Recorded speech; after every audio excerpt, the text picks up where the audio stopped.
En la charla de hoy, como ya pusimos por ahí en las redes sociales, vamos a hablar entre la diferencia entre valor, precio y blanqueo de capital y otras actividades un poco oscuras. Entonces, para empezar a explicarlo de lo menos complejo a lo más complejo, maestro, corrígeme si me equivoco en alguno de los puntos, lo más fácil es el precio, que es algo que se pacta entre dos partes, entendiendo precio sobre una operación comercial de arte ya cerrada. Es el precio, la cantidad económica o la moneda que se pacta entre dos partes que están de acuerdo por hacer el intercambio. Hasta ahí va todo bien. El valor, por una parte está el valor subjetivo y otra cosa es el valor que se le debería dar al precio, llamémosle un valor general para definir si ese precio define ese valor. Pongo un ejemplo. A mí me puede gustar una obra en concreto de un artista poco conocido, porque quiero tener esa obra en mi casa, llego a un acuerdo con él, me parece que el valor y el precio están equilibrados y lo compro. Otra cosa es que yo, por ejemplo, tenga una colección de cierto artista y me entero que ese artista hay otra obra disponible de él y yo como ya tengo una colección, pues para mí tiene mucho más valor que otra persona que no tenga la colección que yo tengo. Entonces, tiene mucho más valor. Otra cosa es el valor económico. Estábamos hablando antes, por ejemplo, Antonio López, que es uno de los artistas vivos más valorados que hay ahora mismo. A lo mejor a mí personalmente no me gustan las composiciones que hace Antonio López, no las tendría en mi casa, pero sí que sería una muy buena inversión porque cuando Antonio falte, Dios no quiere que dure mucho, las obras de él se van a revalorizar muchísimo. Es otro tipo de valor. Otra cosa es que yo, por ejemplo, tenga una empresa que me vaya muy bien, tenga que pagar de impuestos 500 millones de dólares, en vez de pagarlos, compro una obra por 500 millones de dólares, me ahorro esos impuestos, esa obra la lleva mi fundación cobro entradas a la gente para que vayan a verlo, entonces me ahorro pagar los 500 millones, tengo una obra que lo vale y encima monetizo.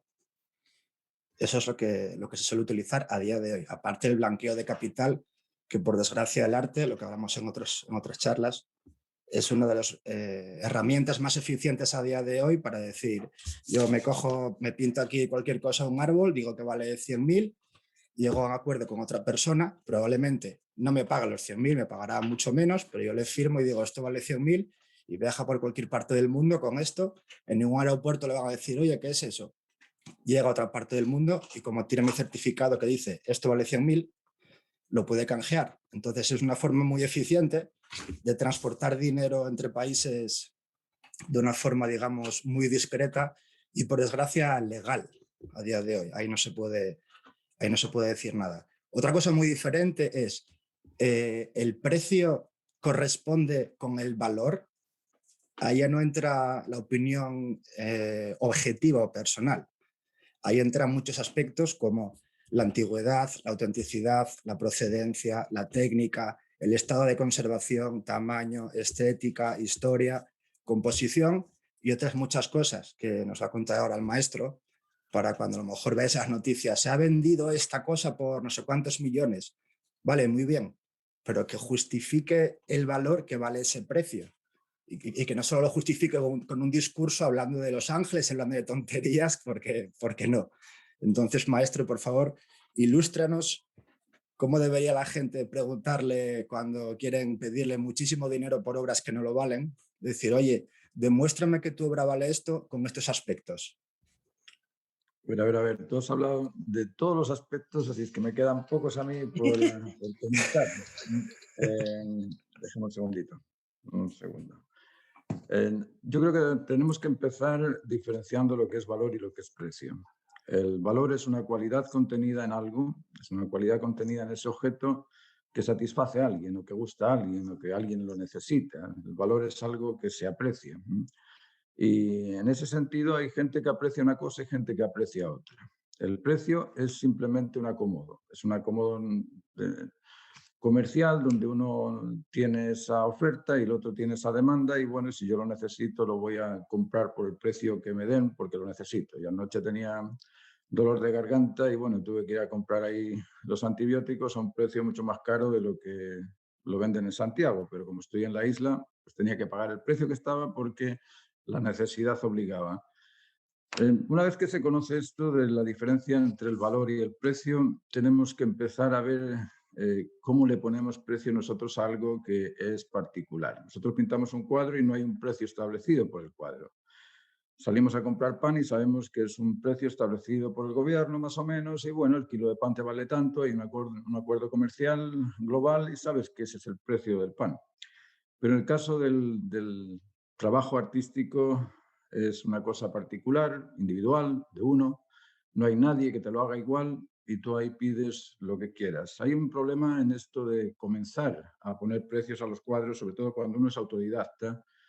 Cuando has estado en, no sé, has estado en la Academia Imperial de San Petersburgo, has estado en la Real Academia de San Fernando, has estado en alguna de estas grandes escuelas, tú sabes que ya después de salir de la escuela tienes un mérito y en base a ese mérito tú pides el precio establecido por haber estado en esos lugares. Pero cuando eres autodidacta tienes que partir por algo. Y ese algo, ¿cómo comienzas? Bueno, te buscas un promedio tipo de sueldo y dices, bueno, vamos a ponerle a mi trabajo un precio de $20 la hora. Yo tardo 12 horas en hacer un cuadro y en materiales me gasto $50. Bueno, ese cuadro va a costar $290. Y hay partir por ahí. Que después te hacen una entrevista en un sitio y dices, bueno, ya soy un poquito más conocido o que hay un montón de gente que te pide, bueno, vas subiendo el precio poco a poco hasta poder entrar dentro de un cierto mercado. Si vas a una feria, tú sabes que el promedio estándar del precio de unos cuadros en una feria va a ser entre 500 y $1.000 y más o menos te tienes que ajustar a ello. Ahora ponte que llegas a una galería, la galería te contrata, depende de qué tipo de galería también. Si es la galería del, no sé, del sitio donde estás, si es una galería promedio, la galería ya va a tener sus precios establecidos acorde a lo que está vendiendo y te va a decir la galería lo que vale tu obra. Ahora, si llegas a una galería como la Forum, como la Christie's, como Sotheby's, todas estas galerías que son muy conocidas, ahí tú ya deja que el precio funcione por sí solo porque son los galeristas los que te van a asociar un precio que se acomoda a tu trabajo. Esa es un poco la metodología de cómo ponerle precio a los cuadros, así según vamos trabajando. Ahora, tenemos que pensar que el valor tiene que superar siempre al precio para que la persona te compre. Si yo voy a comprar una taza de café y me cobran, vamos a hablar en dólares, $100 por una taza de café, lógicamente no me la compro nunca. Pero si me piden $1 por una buena taza de café, la compro, porque considero que el valor que yo recibo de esa taza de café supera al precio que tiene esa taza de café. ¿Qué pasa con el arte? ¿Cómo hago yo para que la persona encuentre en mis trabajos más valor que el precio? El ejemplo que tú me ponías antes de Antonio López. Antonio López empezó pintando, se metió con las galerías, después se pone a pintar en la calle, vienen los de televisión, vienen los periodistas, le hacen entrevistas, sale una y otra vez en televisión y hace creer a la gente que este señor vale mucho. Lógicamente, si el tipo te pide $500.000 por un cuadro y tú sabes que es de una persona muy conocida, lo compras por esos $500.000. Pero tienes que acrecentar ese valor en ti por algún mérito que haga al comprador sentir que está comprando más, es decir, que está pagando menos por un valor que después lo puede revender y ganar mucho más con ello. Esa es así a grandes rasgos, es la fórmula o la manera en cómo se va acrecentando el valor en el arte. Después te llegan estas cosas de las Sotheby's, de que hay una subasta y en esa subasta se vendieron cuadros a precios gigantescos y nos quedamos con la boca abierta y decimos, pero ¿cómo es que en Jackson Pollock se vende $93 millones? Si Jackson Pollock pintó la tela simplemente con un palito y pintura acrílica. ¿Por qué tanto? Bueno, por una cosa muy sencilla. En Estados Unidos hay una ley que te dice que si tú tienes una organización sin fines de lucro, no pagas impuestos, entonces en lugar de pagarle al Estado los impuestos, lo pagas por ese cuadro, recibes el cuadro, después lo muestras y como ha sido el cuadro más caro de la temporada, pues ese cuadro más caro de la temporada va a hacer que mucha gente llegue ahí a ver cuál es el cuadro más caro de la temporada, porque somos así, somos todos curiosos, nos gusta ver aquellas cosas extremas y poco a poco esa empresa va recuperando el precio que invirtió por el cuadro, y si no lo recupera, ya lo ha recuperado porque no está pagando impuestos, lo está metiendo en su propia organización.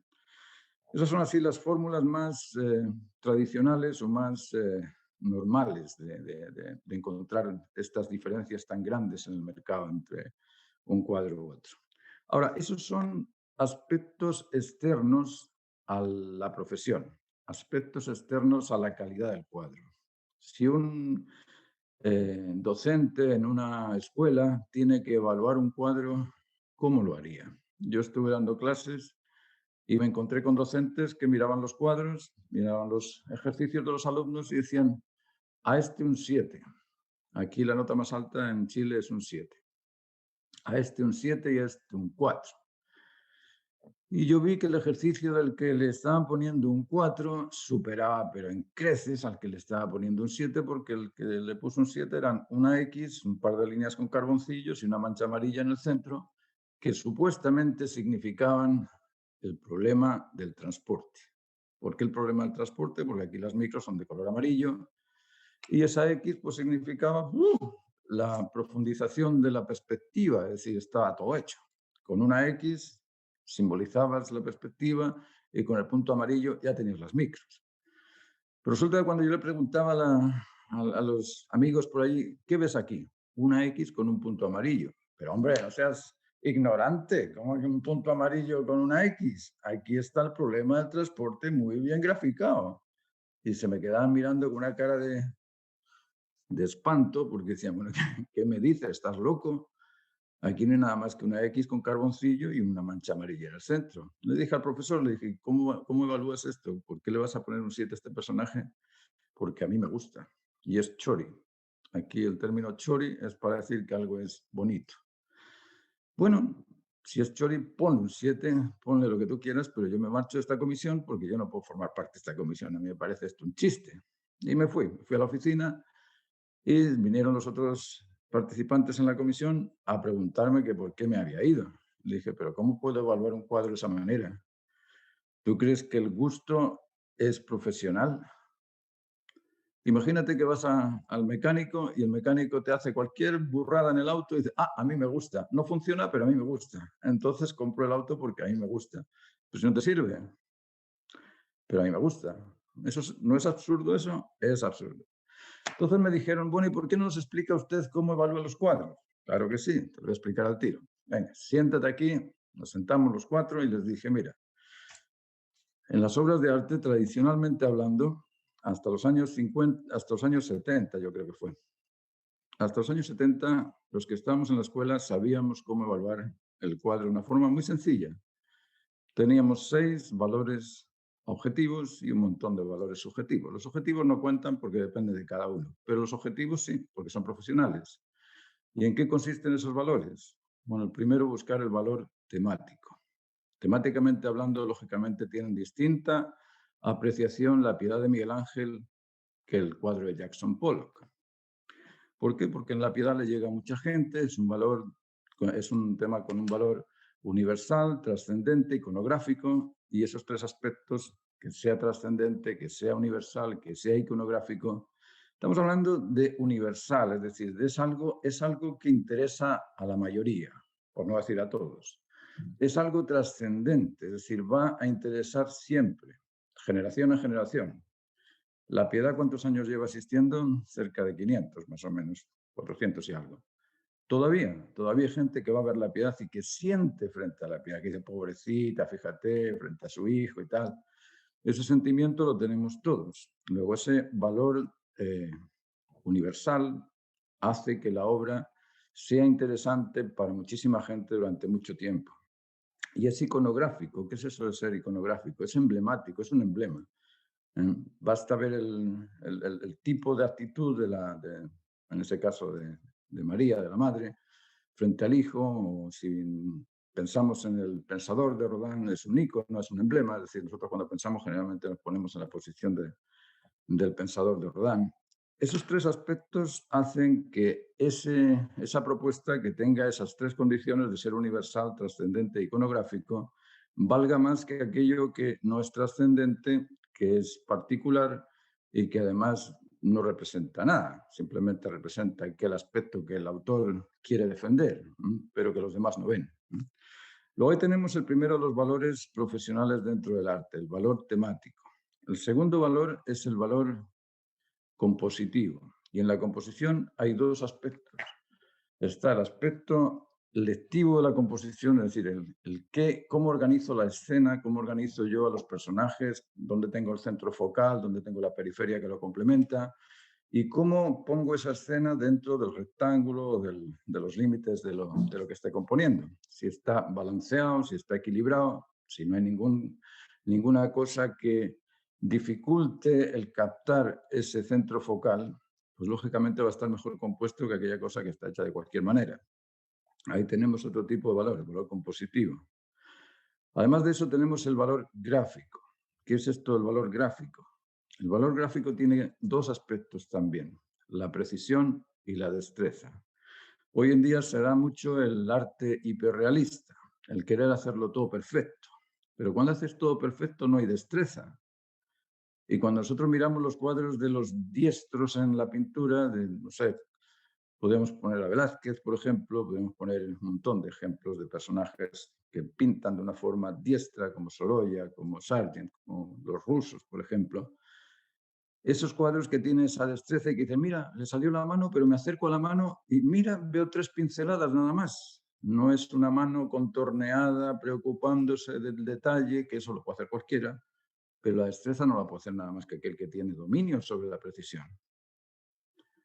Entonces, aquel que tiene dominio sobre la precisión va a valer más que aquel que lo tiene que hacer con muchísimo cuidado. Eso a nivel gráfico y también el enriquecimiento del trazo. Hay cuadros que están todos hechos exactamente igual. Parece una foto. Todo bien relamido, todo bien extendido. Parecen carteles y hay cuadros que están hechos con trazos gruesos, con trazos firmes, con trazos delgados, con líneas continuas, con líneas discontinuas. Esa riqueza en la variedad, sabemos que la belleza es el equilibrio de las diferencias. Entonces, cuantas más diferencias tengas en equilibrio, más belleza, más atractivo, más ganas de verlo producen. Eso en cuanto a la gráfica. Después tenemos el valor tonal. Y ese valor tonal, ese es el cuarto, me parece, ¿no? No sé si estoy por ahí, pero bueno. El cuarto de los valores es el valor tonal. Y el valor tonal tiene que ver con la volumetría. ¿Cómo consigo yo esa volumetría y cómo la ilumino? ¿De qué forma le doy potencia a la volumetría y de qué forma la ilumino para que se vea bien? Eso en el caso de que estés haciendo algún tipo de propuesta figurativa, que no necesariamente tiene que ser hiperrealista o realista, sino que puede ser una propuesta más suelta, pero que tenga esa fuerza de mostrarte los volúmenes o de mostrarte los tonos, los grados de claroscuro. Después está el valor cromático. Y ese valor cromático, bueno, en el valor cromático hay varios aspectos a evaluar. Por un lado está la gama que utilizas, la asociación de colores que utilizas, el cómo esos colores dicen algo o te expresan algo. Si estás utilizando una gama cálida donde todas las cosas producen una sensación de calidez, una sensación de frialdad con la gama fría o con la gama neutra. Es decir, cuando tú ves un cuadro que está pintado en gama, te das cuenta de que el que lo pintó tiene ya cierto nivel profesional, sabe distinguir entre asociaciones de color y otras asociaciones de color. Y además también tiene mucho que ver el cómo utilizas las gamas, si las utilizas con una tendencia o las utilizas sin tendencia. Uno ve los cuadros, a ver qué cuadros te puedo poner. Bueno, por ponerte un ejemplo, y no es peyorativo ni nada, pero las pinturas mexicanas intensifican mucho los colores y todos los colores son muy fuertes. Y claro, yo cuando veo unos colores fuertes me parecen muy bonitos. Por eso les ponemos a los niños colores fuertes, porque son bonitos, llegan, nos entusiasman los colores fuertes. Pero cuando vamos a una reunión, no sé, una reunión importante, pues no vamos con colores fuertes, vamos con algo que se acomode y que sea elegante. Esa elegancia de los colores es parte del valor cromático. Cuando el artista sabe trabajar con colores elegantes, lógicamente eso se valida, interesa y nos gusta más. Y por último tenemos también el valor técnico. Y en el valor técnico hay dos aspectos también. Uno es la innovación, que lo puede aportar cualquiera, y otro es también la tradición. Cuando los pintores autodidactas nos dicen que son autodidactas, a mí me extraña mucho. Me extraña mucho porque lo que hacen es pintar con unos pinceles, con óleos, con unas telas, y el pincel ya estaba inventado. La tela está inventada, los colores están inventados ya. Entonces, ¿qué es eso del autodidacta? Es decir, lo que están haciendo ellos es recogiendo algún tipo de procedimiento de alguien que ya lo utilizó y copiarlo y utilizarlo para sí mismo. Se dicen autodidactas porque no han estado en escuelas. Estés en escuela o no estés en escuela, el trabajo es el mismo. Uno tiene que desarrollar estos valores temáticos, compositivos, gráficos, tonales, cromáticos, para que la obra sea interesante. Y en eso el oficio es muy importante. Sabemos que el oficio es el dominio de una técnica y que la técnica es un hábito repetido. Luego, si nosotros nos habituamos a repetir algún tipo de procedimiento técnico, vamos a lograr el oficio.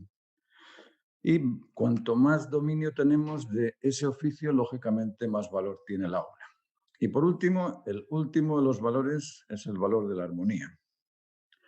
Aquello que establece una relación de correlatividad, coincidencia o concordancia entre el observador y la obra, lógicamente va a tener un poder de atracción superior a aquel que no concuerda. Estos son valores, como os digo, objetivos.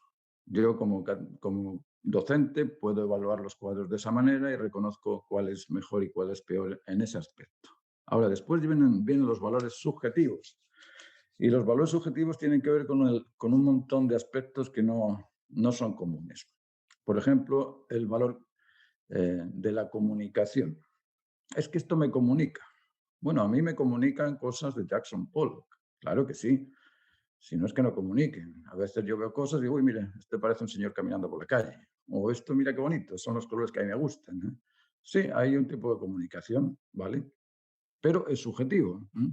Porque a mí me comunica, pero cuando le digo a mi hijo, mira qué cuadro tan bonito, me dice, tíralo a la basura, papá, que eso no vale nada.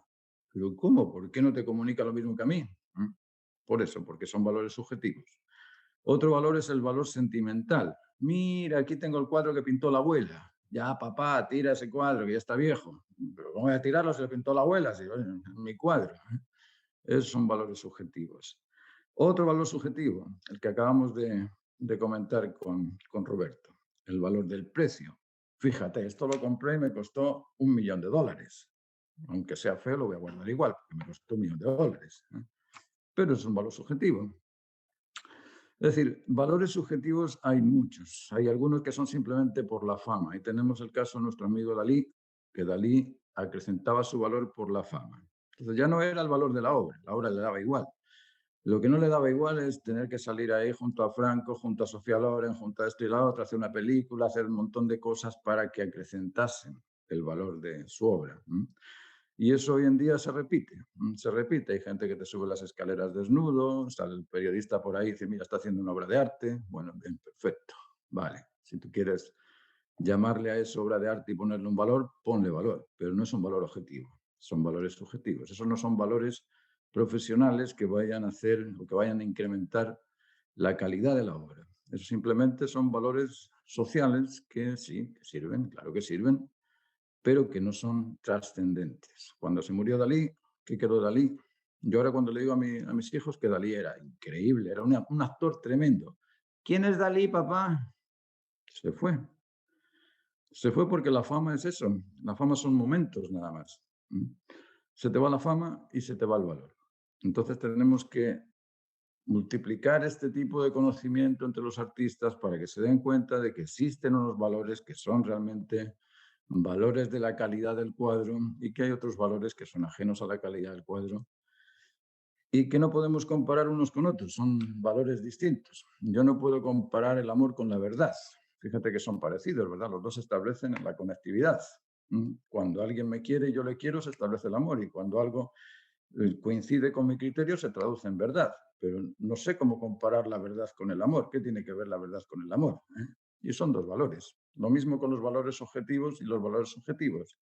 No los puedo comparar. ¿Por qué? Porque no hay cómo. Por eso que existe tanto problema hoy en día en el mundo del arte. Que te llega la gente, bueno, la belleza es relativa. ¿Cuándo la belleza es relativa? ¿Cuándo la belleza no complace? La belleza siempre complace, lo que no complace es el desprecio. La belleza se aprecia y lo no bello se desprecia. Entonces lo no bello no complace y lo bello complace. Es decir, las cosas no son relativas. Esta taza sigue siendo una taza, la mire por donde la mire, pero si la miro desde allí me van a decir, uy, la estrellita del monito con las estrellas, y la miro por otro lado, uy, el otro. Bueno, eso depende de la apreciación de cada uno. Los valores no cambian, los valores son absolutos, son inmanentes, son incambiables, son inmutables, pero la apreciación del individuo es distinta, muy distinta. Ayer entraron unas ovejas aquí y digo, uy, qué ricas las ovejas, están comiendo el pasto. Salió mi mujer, saca esas ovejas de aquí que nos va a dejar todo hecho una porquería. Estábamos los dos mirando las ovejas. Uno lo aprecia y el otro lo desprecia. Bueno, lógicamente, ¿cambiaron las ovejas? ¿Se transformaron las ovejas en algo distinto? Siguen siendo ovejas. Luego, eso, el aspecto del valor tenemos que comprenderlo en su esencia, porque si no todo se desvirtúa. Desvirtuamos todo y por eso que nos viene gente y nos dice, fíjate, esta instalación de los muñequitos de plástico que llega hasta la Puerta del Sol es una obra de arte. Bueno, vale, si tú lo dices, si es para ti una obra de arte, bien, es para ti. Para mí no. Ah, claro, porque tú no sabes de arte. Lógico, lógico. Es decir, esas cosas pasan y mucho, y lo que tenemos que hacer es comprender esos valores esenciales del arte, saber la diferencia entre valor y precio y multiplicarlo, decírselo a los demás, porque hay mucha gente que defiende posturas por ignorancia. Y la obligación que tenemos los artistas, el hecho de que existan tanta diversidad de fórmulas de apreciar el arte es porque los artistas nos hemos callado. No hemos dicho nunca cuáles son los valores, no hemos explicado la filosofía del arte porque la filosofía del arte es densa y eso no le gusta generalmente a la mayoría de los artistas. Al artista le gusta meter el pincel en el color y poner los colores en la tela, pero pensar en por qué hace eso cuesta pensar por qué necesito crear y qué es la creación, qué es eso de crear o de apreciar o de dar valor a las cosas. No sé si con esto hemos dado una especie de barniz sobre lo que es el arte, sobre lo que son los valores, no, sobre lo que son los valores del arte. El arte no hemos hablado nada, pero sí sobre los valores. Y como os decía, la fórmula de evaluar un cuadro, en vuestro caso, es esa, es hacer un promedio de lo que es no sé, un precio cómodo para vosotros y decir, bueno, si, como os decía, si yo necesito $25 por la hora y en hacerlo tardo 12 horas y cuesta $50 los materiales, pues bueno, le ponemos $290 al cuadro y vamos poco a poco ascendiendo en el mérito. Lo que tenemos que hacer es ascender en el mérito y por eso que mucha gente o muchos artistas se lanzan a la calle a buscar la entrevista, a buscar salir en tele, hacerse cada vez más notorio para incrementar el mérito de la persona que pinta. Si os fijáis, cuando uno compra un cuadro, ¿por qué la gente en lugar de decir voy a comprar las manzanas de Cézanne o las manzanas nada más? No, te dicen las manzanas de Cézanne. O voy a comprar el cuadro de Picasso, o voy a comprar el cuadro de Dalí. Es decir, el mérito lo hace el autor, no lo hace la obra. El autor es el que va acrecentando esa necesidad en la gente de comprar algo del autor. A mí me venden unos calzoncillos de Neruda y se los compro. Se los compro porque son de Neruda, no porque sean unos calzoncillos, sino porque son de Neruda, son un hecho histórico, son un objeto trascendente que queda ahí, bueno, tiene el mérito de ser de Neruda, y si me lo llevo a Madrid y se los vendo a Madrid, seguramente me los compran, pero muchos y bien caros. Aquí no me los compraría nadie, pero allá me los compraría todo el mundo. Luego ese tipo de cosas... Esos canzoncillos te aseguran noches de poesía. Obvio. Obvio.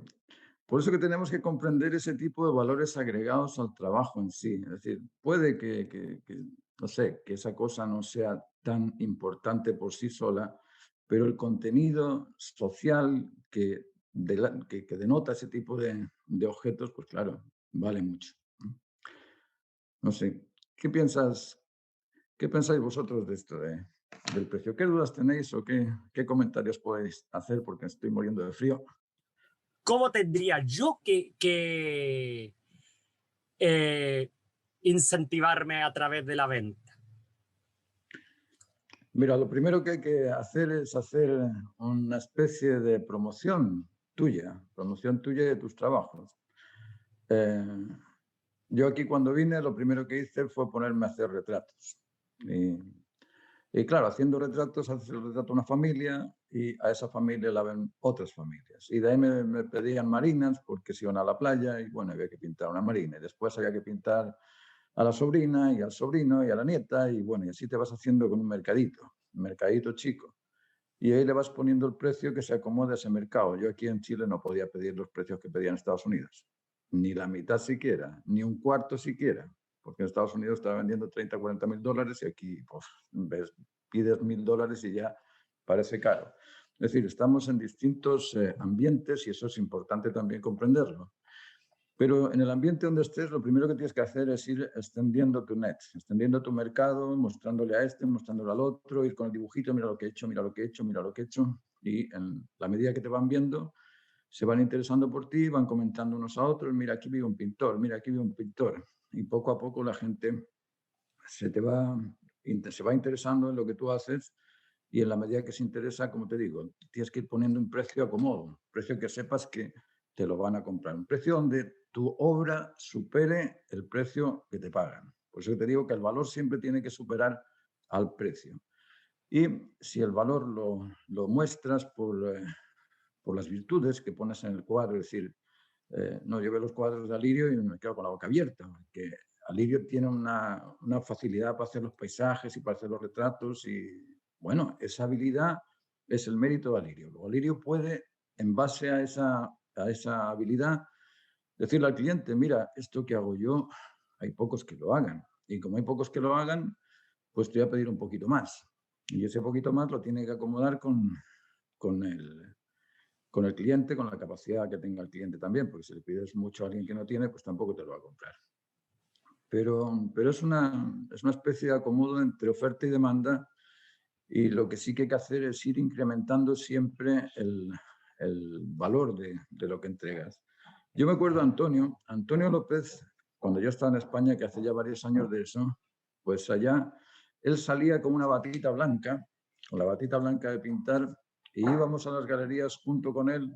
Él es un señor que mide unos 50 por ahí, no sé si mide más, era bajito, lo llamamos Antoñito, y íbamos con Antoñito a las galerías. Nosotros íbamos vestidos como estoy vestido normal, pero él iba con la bata blanca, parecía un médico. Y lógicamente la gente se quedaba mirando a este muñequito con bata blanca y como era pequeñito y era muy simpático y te decía las cosas claras y rectas. Y bueno, ese acto de salir vestido desde la clase hasta la galería con la bata blanca manchada de pintura hacía que la gente se fijara en él. O sea, en ocasiones tenemos que hacer esa dupla. Por un lado, hacer un buen trabajo de calidad y por otro lado también nosotros hacernos meritorios del atractivo a la gente.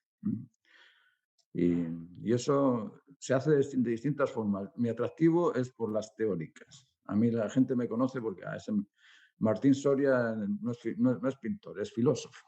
Bueno, vale, pues soy filósofo, como quieras, da lo mismo. Pero la gente viene y mira los vídeos en YouTube y vuelve a ver los vídeos en YouTube y me llaman y digo, no, es que yo vi los vídeos y quiero sus clases. Esa es mi forma de mercadearme dentro del arte. Ahora estoy aquí con unos clientes que me pidieron un retrato de seis niñas. ¿Por qué me pidieron el retrato de 6 niñas? Porque piensan, bueno, este tipo, fíjate, ya lo conocen mucho, se le está haciendo una entrevista en España, así que le voy a pedir el retrato de mis hijas para ponerla para ahí, lucirme. Cuando venga el vecino, le digo, mira, esto me lo hizo Martín Soria, que es un pintor español, que le habla, bla, bla, bla. Todo ese tipo de bla, bla, bla es importante, es muy importante. Y hay personas que les cuesta. Yo sé que a ti no te cuesta, Cristian. Tú puedes hacer eso y seguramente en unos años más ya verás que vas a estar vendiendo bien y ningún problema. Pero depende mucho de la personalidad de cada autor. Hay personas que pintan mucho y esa parte del mercadeo les queda ahí en un vacío. Entonces es muy difícil que puedan seguir adelante dentro de este vacío. Por eso que, por un lado, es el desarrollo de la calidad del commodity que tú vendes, del cuadro que tú vendes, Y por otro lado también el revalorizarte, el que la gente te reconozca como alguien importante o como alguien meritorio de tener un trabajo tuyo. Pero yo no entiendo por qué en Estados Unidos y Europa y en Oceanía le toman tanto valor. Esa es la duda que tengo. Mira, yo no tengo nada en contra de los informalistas, nada en contra. De hecho, me gustan mucho los informalistas. Y lo que sí, antes hablé de los valores en el arte, y los valores en el arte se pueden aplicar también a cosas que quizá no tengan uno, pero sí tengan los otros. Por ejemplo, los cuadros de Lucio Muñoz. Lucio Muñoz no tiene el valor temático, pero sí tiene valores compositivos, gráficos, tonales, cromáticos, oficio, y tiene un gran oficio. Las cosas de Lucio Muñoz a mí me encantan. ¿Por qué? Porque tiene mucho oficio. Los cuadros de Rivera también son telas metálicas que se ponen unas sobre otras, te producen una serie de sensaciones por el movimiento, y lo ves en cuanto al oficio, y el desarrollo del oficio que ha logrado es espectacular también. Es decir, hay que evaluar las cosas en su justa medida. No necesariamente necesitamos pintar todos como ¿quién te puedo poner? A ver, no se me ocurre ahora ninguno, pero no es que tengamos que pintar fotográficamente hablando todos iguales, Como ¿no? Benmayor, por ejemplo. Claro, a lo que voy es a que no necesariamente tienes que pintar hiperrealismo, no necesariamente tienes que pintar realismo, no necesariamente tienes que pintar figurativismo. No es eso. Uno puede desarrollar un muy buen oficio, como el oficio de Millares. Millares pinta unas cosas, sí, quizás no te acomoden porque no tiene una representación formal, pero el oficio está ahí, la elegancia está ahí. En algunos cuadros de Tapies también la elegancia está ahí, el oficio está ahí. No en todos, pero en algunos sí.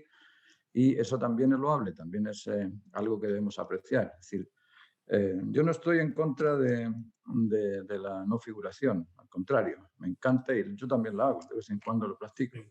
Pero sí el buscar que esa no figuración tenga calidad. Uno ve los cuadros de Farreras, por ejemplo, y Farreras te pega papeles sobre papeles y hace unas texturas preciosas, y después le pone un papel transparente encima y después lo pega muy bien, y lo miras y dices, guau, este cuadro es muy elegante. Y decíamos que uno de los valores del arte era la armonía, y la armonía es elegancia. Entonces, si tiene armonía y gusta, bueno, ¿por qué no ponerlo también? Por eso que no podemos comparar ese tipo de trabajos con un trabajo figurativo, porque son áreas distintas, ¿eh? Pero no son áreas que estén luchando una con la otra y que una tenga que anular a la otra, ¿no? Son paralelas y que son dignas de apreciar siempre y cuando tengan calidad. Ahora, si ves algo que es un chorreón de pintura encima de un plástico y te lo han puesto en la pared, pues lógicamente un chorreón de pintura encima de un plástico puesto en la pared no tiene mucho mérito. Pero si es una cosa bien elaborada, como las cosas que te digo de Lucio Muñoz o de Canogar o Monpó, es que hay un montón de gente que trabaja muy bien también y que son bonitas las cosas que hacen y agradan. Así es que, y hay gente que las quiere comprar. Y también depende un poco del lugar donde la vayas a poner. Yo aquí tengo un lugar turístico. En este lugar turístico, si yo cuelgo murillos en la pared, la gente va a venir y va a decir, ¿qué pinta un murillo acá? Si no va con el acomodo de la casa, ¿eh? Bueno, pues aquí me tengo que traer los cuadros que tengo en la casa, que me gusta hacerlos cuando estoy enfadado, que es ahí donde me sale toda la fuerza y toda la cosa así como más improvisada y más dura, y quedan bonitos. Al menos mis hijos me dicen, oh, sí, estos son los cuadros que yo quiero a mi departamento, estos son los cuadros que yo quiero por allá, porque son ambientes que necesitan ese tipo de decoración también. Si yo tengo un espacio muy grande, una casa recién hecha, una casa moderna, y la tengo en la playa y tiene paredes largas, bueno, no voy a poner ahí unos cuadritos chiquititos no sé, de algún clásico, no, porque no va acorde con la decoración. Entonces tenemos que ser bastante amplios de mente en cuanto a la evaluación de los valores del arte, porque hay cosas que son meritorias porque tienen calidad y hay cosas que no ameritan porque no tienen calidad. La calidad es un valor sea en lo que sea, y eso merece respeto por tener ese tipo de virtudes. Mira, aquí en Chile tuvimos la exposición de Daniel Aguirre en la Galería Marlborough, y fue una soberbia exposición. Y Daniel pinta una forma neoclásica o de una forma realista, no es hiperrealista, pero sí una forma realista. Y fue una exposición que llegaban niños de las universidades, niños de las escuelas, llegaban profesores, los mismos que estaban en contra del realismo estaban viendo esa exposición porque tenía muchísima calidad. No era porque fuese realista simplemente, porque uno ve los cuadros de Botero y sí, son más o menos realistas, pero les falta ese tipo de valores de los que hablamos antes, el valor temático, compositivo, gráfico, tonal, de cromático y de oficio. Pero esta exposición de Daniel Aguirre fue impresionante, impresionante la cantidad de gente que llegó. Otro que expuso también fue Domingo Donoso. Domingo Donoso pintó unos cuadros estupendos y también son cuadros realistas, pero claro, es gente que sabe o supo hacer ese tipo de trabajos de calidad y eso amerita. Eso amerita. Si lo que pasa es que, claro, la calidad implica esfuerzo, implica sacrificio, implica dedicación, implica virtudes y ese tipo de aspectos no son para todas las personas. Hay personas que son virtuosos, que se desarrollan en ese aspecto, que leen mucho, que estudian mucho, que practican mucho, y hay otros que no, que simplemente hacen y repiten lo que hacen. Entonces, claro, la mayoría de las personas son ese tipo de personas que hacen, porque pensar es muy complicado. Una cosa es imaginar y otra cosa es asociar cosas con otras.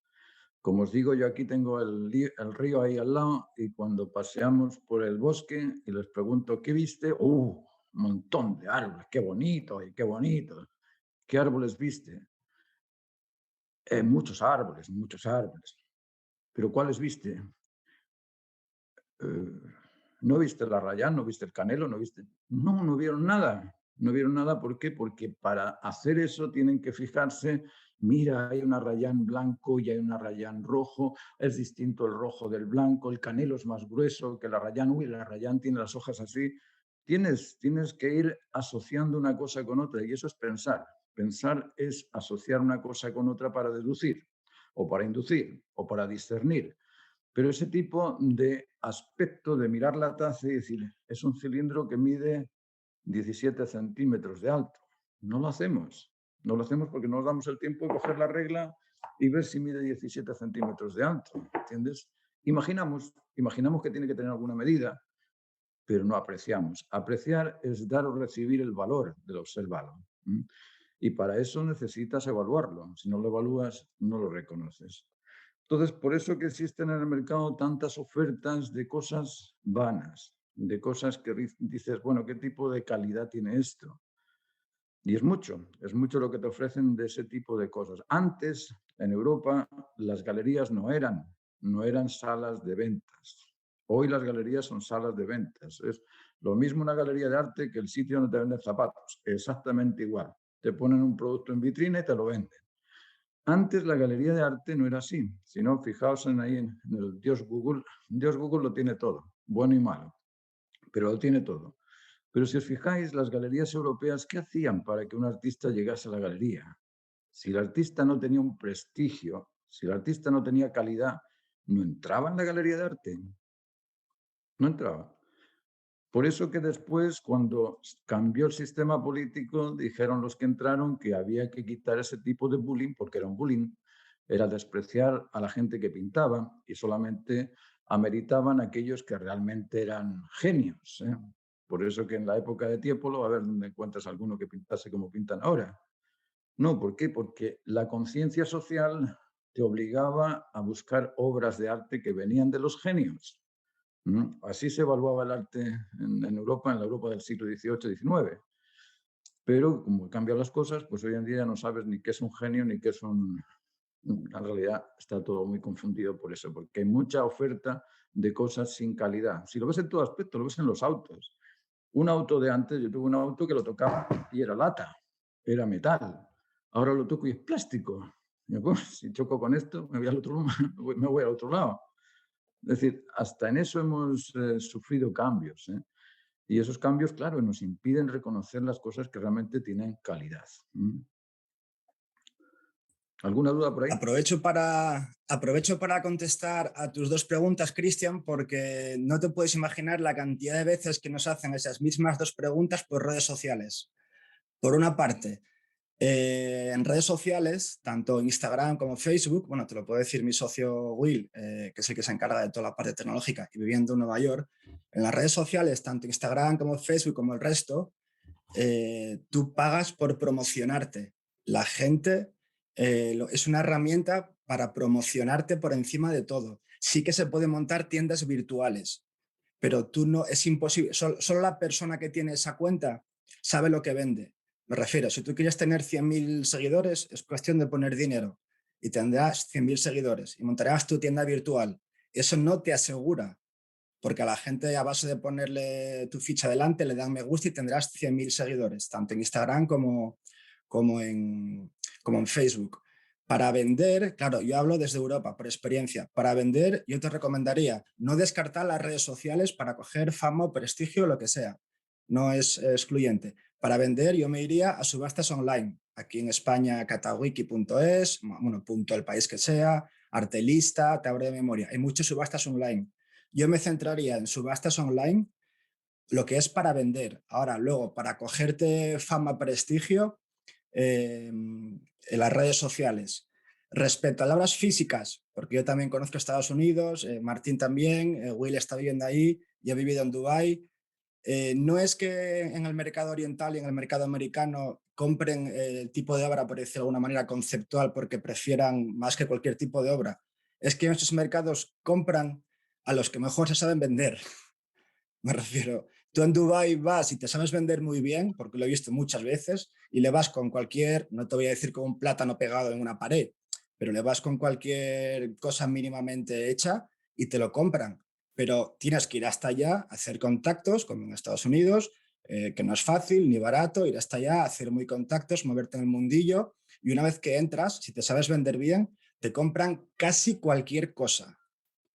No es que consuman eso, eso es lo que nosotros vemos a través de los medios que se consume. Si pones en Google de imágenes mejores artistas rusos y y te van a aparecer probablemente muchos alumnos de la Escuela de San Petersburgo o de los mejores artistas rusos, se te cae todo al alma a los pies diciendo, madre mía, y esa gente no necesita promocionarse porque ya tiene su propio círculo cercano y vende muchísimo más caro que los que van a Dubái o que los que van a tal. Me refiero a la gente que tiene un talento brutal, ya tiene su propio círculo y no necesita, como quien dice, promocionarse ni nada. Sí que muchos tienen cuentas porque les gusta compartir su arte, no como herramienta, pero lo que pasa es que solemos ver, se vendió este cuadro en Dubái, se vendió, no, pero también se siguen vendiendo muchísimos cuadros de gente muy, muy, muy, muy potente, y si por cualquier cosa, no tú porque estés ahí, sino yo también, dije, oye, voy a subir las obras a una subasta online, y así es la manera más eficiente de saber si gustan, si no gustan, o qué precio puedo poner o qué precio no, porque si gusta una subasta que no te conoce nadie, dices tú, oye, ya tengo, si le digo a mi madre, mamá o a un amigo, cómprame esta hora, te van a comprar, pero eso no es, no te puedes hacer una idea real.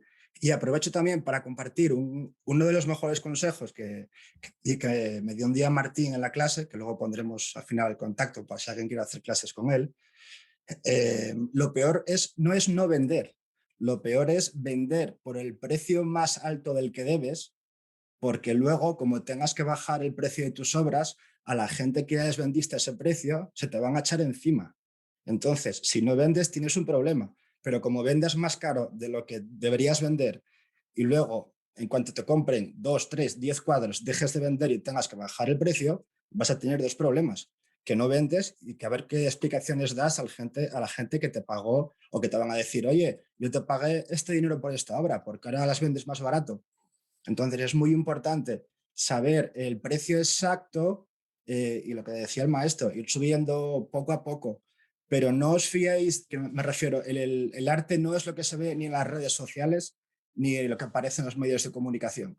Por supuesto que se venden obras en Dubái, en Emiratos, en Abu Dhabi, en Estados Unidos y tal, pero también se venden obras de artistas muy buenos, con unas obras espectaculares que no aparecen en ningún sitio a no ser que las busques. Yo hice lo mismo, busqué por internet mejores artistas rusos o hay documentales de la Escuela de San Petersburgo que ves lo que son muy poco conocidos y ves lo que hacen y se te cae el alma a los pies y dices tú, madre de Dios.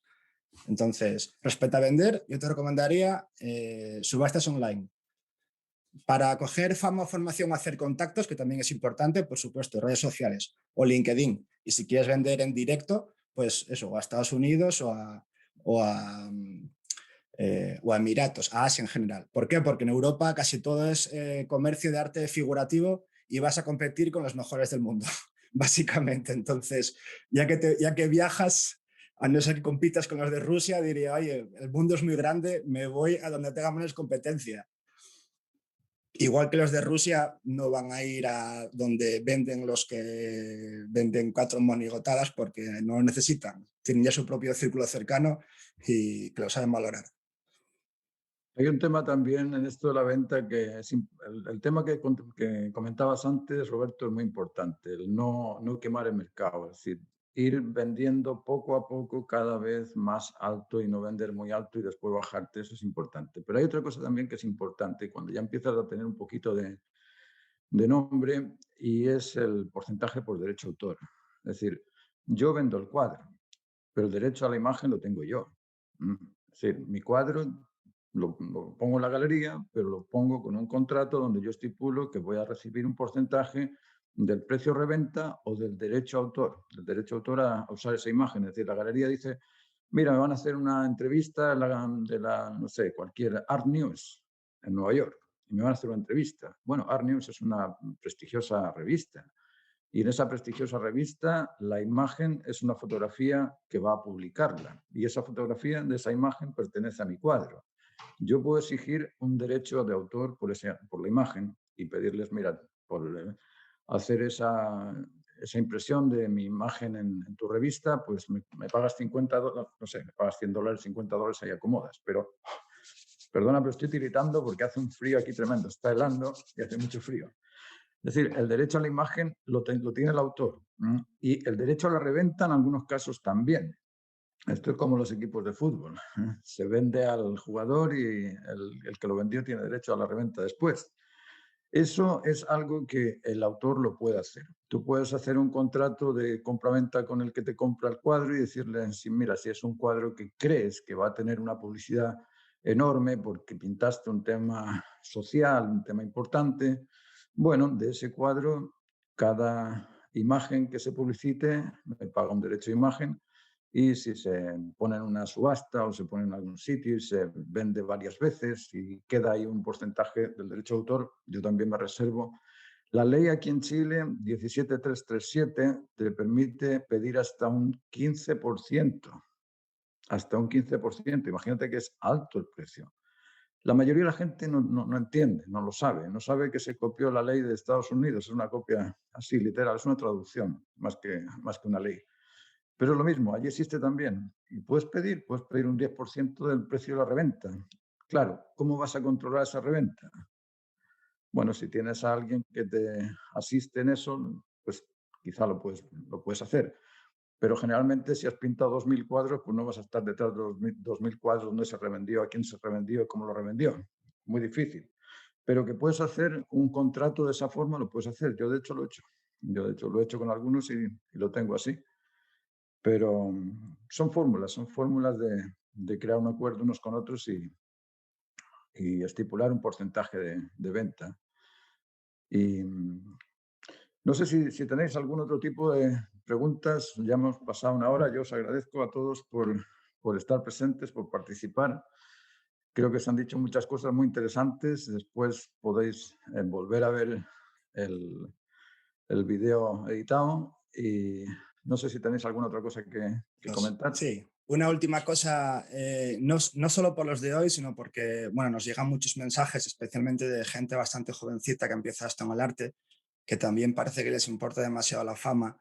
Me gustaría que hicieran una reflexión de lo importante es más el prestigio que la fama. Me refiero, a día de hoy es mucho más fácil coger 100.000 seguidores que los tienes hoy y no los tienes el año que viene, y que sí, te pueden, aparte de pasar la mano por encima y decirte lo guapo que eres y todo eso, pero puertas reales no te van a abrir. El prestigio es que te ganes el respeto de algún artista o de alguien muy importante para ti en el arte. Eso es lo difícil. Quiero decir, yo prefiero ganarme el prestigio o el respeto de alguien que yo admire en el arte antes que 100.000 seguidores.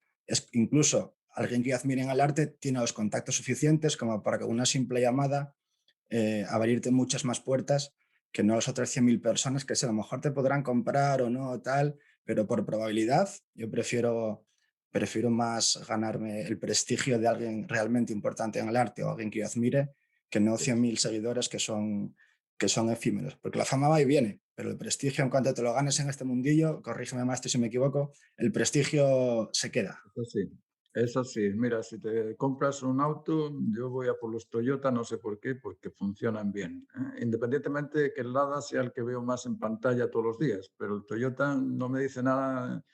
Bueno, lo publicitaron en su época, pero a lo que voy es a que cuando tienes una cosa de calidad, la calidad por sí sola ya te amerita y te invita también a comprarla. Entonces, los cuadros por sí solo hablan. Hay cuadros que te hablan mucho y cuadros que no te hablan nada. Aquellos que te hablan mucho son los que establecen esa dinámica para poder mantenerlo. El prestigio está siempre por sobre la fama. La fama es una especie de ayuda, es una ayuda que te impulsa. Yo cuando empecé la academia tenía un programa de televisión y ese programa de televisión salía 5 veces en pantalla. Una vez fui a la peluquería y me dice el peluquero, uy, ¿ese es usted? Sí, sí, oh, fírmeme, fírmeme. Y claro, en ese año era famoso y me llegaba gente por el programa de televisión. Pero después se fue el programa de televisión y la gente venía por las clases, venía por el contenido de las clases, que veían que, bueno, aquí hay una metodología, aquí hay una forma de aprender y, bueno, yo quiero esa forma de aprender porque me hace conseguir en poco tiempo el virtuosismo necesario como para poderme dedicar al arte. Pero sí, en algunos momentos de la vida la fama también te ayuda. Bueno, yo os doy las gracias a todos. Estoy muerto de frío, os digo, nunca he pasado tanto frío como hoy. Y os invito a la próxima. Estas reuniones son el último domingo de cada mes y ahí vamos a ir tocando temas diferentes unos de otros. Espero que este tema, a los que llegaron tarde, que lo vuelvan a ver, porque al comienzo del programa hablamos de los valores bastante en forma bastante simple de comprender y hay cualquier cosa que duden o que quieran profundizar, pues nada, yo estoy dispuesto siempre a contestar cualquier mensaje que me manden por WhatsApp o por correo. Generalmente por WhatsApp, el correo no lo veo mucho. Gracias, Sí, al final de este vídeo dejaremos tu contacto y todo para los que estén interesados en hacer las clases online, que por supuesto os recomiendo. Y bueno, y si esto llega a Toyota, que no estaba preparado, si Toyota nos quiere patrocinar esta entrevista, estaremos encantados. Estupendo. Vale, Roberto, vale, Margarita, vale, Alirio. Gracias, Cristian. Gracias, Darío. Gracias, Agustina. Muchas gracias. Nos vemos en la próxima. Un saludo a todos. Muchas gracias.